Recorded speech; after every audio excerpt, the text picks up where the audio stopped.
Supremo Asaduddin Owaisi ने पूर्व प्रधानमंत्री अटल बिहारी वाजपेयी और लालकृष्ण आडवाणी पर निशाना साधा। ओवैसी ने अटल बिहारी वाजपेयी और लालकृष्ण आडवाणी को बड़े नागरिक सम्मान दिए जाने पर कड़ी आपत्ति जताई है। ओवैसी से बात की इंडिया न्यूज सीनियर एडिटर प्रकाश पांडे ने।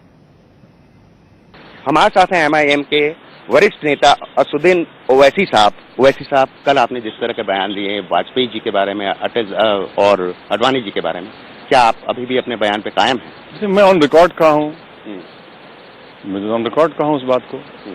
आपको लगता है वाजपेयी जी जिनकी ऐसी शख्सियत है कि कोई भी विपक्षी भी जो है उनको मानता है और उसके बावजूद आप इस तरह की बात उनके बारे में? मानता है तो मानेगा, मैं नहीं मानता हूँ।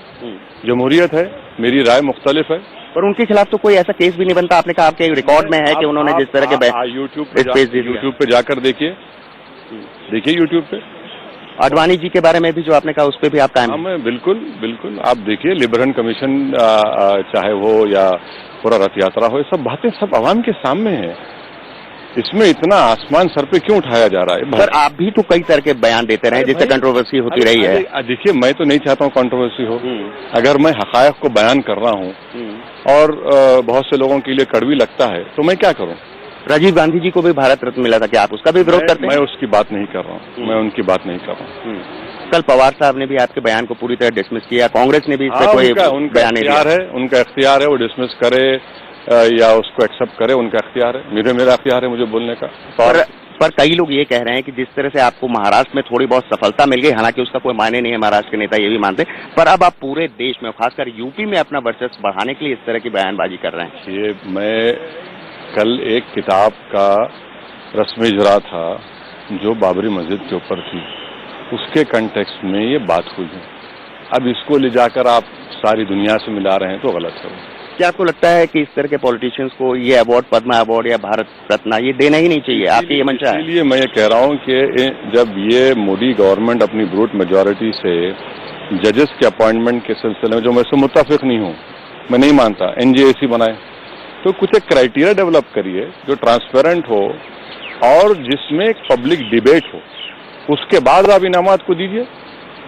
तो पहले भी जो इनाम लोगों को नवाजा गया था उससे आपको कोई गुरेज नहीं है? पहले मैं मुस्तकबिल की बात कर रहा हूँ। मुस्तकबिल के लिए तो अब आप एक क्राइटेरिया डेवलप करिए जो ट्रांसपेरेंट हो, जिसमें पब्लिक डिस्कशन हो। उस अवार्ड की अहमियत में इजाफा होगा और उस अवार्ड को लोग और फख्र से लेंगे, उसमें तनाज़े नहीं होंगे। पर आपको लगता नहीं कि आपके इस तरह के बयानबाजी से जो है एक कंट्रोवर्सी क्रिएट होती है और कहीं ना कहीं जो सेक्युलर फोर्सेज एकजुट होने की बात करती हैं उसमें भी कहीं ना कहीं एक दरार होती है? देखिए, ये सेक्युलर कम्युनल डिबेट अगर आप पे जाएंगे, ये बताइए फिर हमारी सब थोड़ी पंचायत में कितने मुसलमान हैं? लोकसभा में 280 कैसा जीत गई बीजेपी? मेरी वजह से। बताइए आप कितने स्टेट्स में मुस्लिम MP जीत कर नहीं आया? वो मेरी जिम्मेदारी है। महाराष्ट्र में बड़ी बड़ी बातें करते हैं, 2009, 2014 में कोई मुस्लिम MP जीत कर नहीं आया। पर उनमें आप में फर्क क्या रहा? क्योंकि आप तो इतने पढ़े लिखे लोग, सब मानते हो इसको। शिवसेना भी इसी तरह के बयान देती है, आप भी इसी तरह के बयान देते हैं। मैं अपनी बात पर कायम हूँ और मेरी बात पूरे दलाइल पर, पूरी दलाइल के ऊपर वो बात को मैंने कहा है। इसके पीछे कोई पॉलिटिकल फायदा उठाने की मंशा नहीं है? हरगिज नहीं है, बिल्कुल हरगिज नहीं है। और आवाम खुद जानती है मैं जो कह रहा हूँ हक है, वो हकीकत पर मुबन्नी है। ऑन रिकॉर्ड है, आपको लगता है आपके पास पूरे प्रूफ है? सब जो है वो है, दलाइल है मेरे पास। तो ये थे ओवैसी साहब जिन्होंने साफ तौर पे कहा कि वो अपने कल के बयान पे पूरी तौर पर कायम है और साथ ही उनका ये भी कहना है कि इस देश में मुसलमानों के साथ जो जाति हो रही है वो उसकी आवाज पूरे देश भर में बुलंद करते रहेंगे। प्रकाश पांडे, इंडिया न्यूज, दिल्ली। यहाँ पर रुक रहे हैं छोटे से ब्रेक।